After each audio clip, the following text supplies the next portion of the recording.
dans divers domaines, lesquels se trouvent dans cet élément signé à Samzili.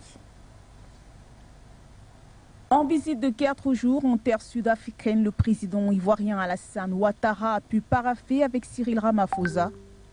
6 nouveaux accords qui concernent plus précisément les domaines des mines, du développement social et du transport. La visite avait pour but le renforcement de la coopération bilatérale multisectorielle entre la Côte d'Ivoire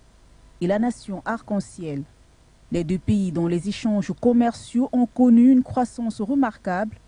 malgré les contraintes liées à la pandémie à Covid-19, veulent demeurer dans cette dynamique, d'autant plus que selon l'Organisation mondiale du commerce, durant l'année 2020, 646 millions de dollars d'échanges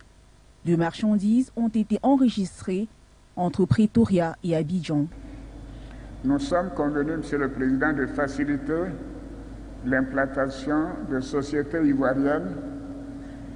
en Afrique du Sud et de sociétés sud-africaines en Côte d'Ivoire, afin d'intensifier la collaboration dans le domaine de la défense, de la lutte contre le terrorisme et de la transformation des matières premières, cacao et café, mais également dans le domaine culturel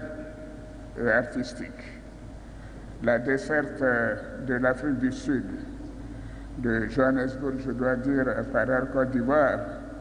va favoriser le renforcement des liens entre non seulement nos deux pays,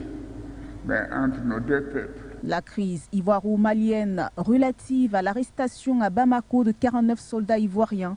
qualifiés de mercenaires par les autorités de la transition malienne, a été évoquée lors des échanges entre Cyril Ramaphosa et son hôte, qui a assuré déplorer les soupçons d'une ingérence de son pays dans les affaires maliennes, ingérence évoquée